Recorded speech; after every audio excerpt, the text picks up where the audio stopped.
আজান শেষ হওয়া পর্যন্ত কি সাহারি খাওয়া যাবে? না, ইমসাক, আজানের কিছু আগ পর্যন্ত একটা হুইসেল দেওয়া হয়, মানে ইমসাক, তখন থেকেই আপনাকে বন্ধ করে দিতে হবে। আর কখনো যদি আপনি বুঝতে পারেননি খাচ্ছেন, আজান হচ্ছে, সাথে সাথে আপনি খাবার স্টপ করে ফেলবেন।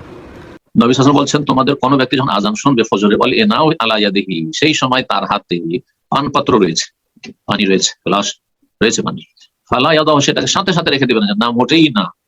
এক দুই লোকমা আছে, না না না মোটেই আর আমি খাবো না, এই এক দুই লোকমা নষ্ট করে দেবো, অথবা এই পানিটাই পান করবো না, এটা করবে না, হাত্তা ইয়াকদি হাজাত মিনহু, যতক্ষণ তার প্রয়োজন পুরা না করে নেবে দ্রুত, সেটা আপনি খেয়ে ফেলেন বা পান করে ফেলেন। হাদিস যেমনটা বললাম সুনান আবু দাউদের হাদিস, হাদিসটিকে হাসান বা সহিহ বলেছেন।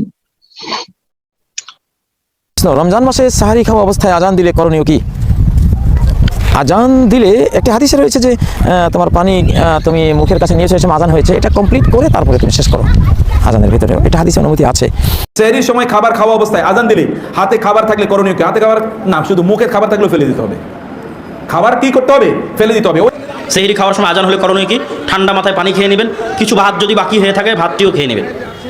খাওয়া চলা অবস্থায় আজান দিলে খাওয়া পূর্ণ করবেন, টেনশনের কিছু নাই। তারি খেতে খেতে যদি ফজর আজান দিয়ে দেয় এবং ওয়াক্ত হয়ে গেছে, ওয়াক্ত মতোই আজান দেওয়া হয়েছে, আজান দেওয়া হয়েছে তার মানে ওয়াক্ত হয়ে গেছে, তখন আপনি খাচ্ছেন, তাহলে সেই রোজা আপনাকে আবার রাখতে হবে, এই রোজা হয় নাই। কারণ সারি খেতে হবে ফজর ওয়াক্ত হওয়ার আগে আগে, ফজর ওয়াক্ত শুরু হয়ে গেছে তখন আপনি খাওয়াতেই আছেন এবং গিলেছেন, তাহলে আপনার রোজা হবে না। সাহল ইবনে সাদ রাদিয়াল্লাহু তাআলা আনহু বলেন, রাসূল সাল্লাল্লাহু আলাইহি সাল্লাম বলেছেন, ইযা সামিয়ান নিদা আহাদুকুম ক্বাল ইনাউ ফি ইয়াদিহি, যদি তোমাদের কারো হাতে খাদ্যের পাত্র থাকে, এই সময়ে যদি ও ফজরের আজান শুনতে পায়, ফায়াকদি হাজাতাহু মিনহু, তাহলে সে যেন তার পাত্র থেকে তার তৃপ্তি মতো খাদ্য খেয়ে নেয়। সম্মানিত মসজিদের মুসল্লি, পত্র সহিহ হাদিস দ্বারা এটা স্পষ্টভাবে প্রমাণিত হয় যে আজান শুরু হয়ে গেছে, এই সময়ে যদি খাদ্য প্রস্তুত থাকে তাহলে আমাদের খাদ্য খেয়ে সিয়াম থাকতে হবে। আজান শুনলে খাওয়া বন্ধ করবেন, আজান শুনলে সাহারি বন্ধ করবেন। তবে আমাদের নবী মুহাম্মদ সাল্লাল্লাহু আলাইহি ওয়াসাল্লাম কিছুটা ছাড় দিয়েছেন। এই সহিহ হাদিসটা উল্লেখ করা হয়েছে সুনান আবু দাউদ খণ্ড নম্বর 2 বুক অফ ফাস্টিং হাদিস নাম্বার 2343। আমাদের প্রিয় নবী বলেছেন, যখন তোমরা আজান শুনবে তখন যদি পানির পাত্র তোমার হাতে থাকে তাহলে সেটুকু পান করার অনুমতি দেওয়া হলো। তাহলে নবী সাল্লাল্লাহু আলাইহি সাল্লাম আমাদের একটা ছাড় দিয়েছেন যে আজানের সময় খাবার বা পানীয় থাকলে হাতে তোমরা সেটা খেয়ে নিতে পারো।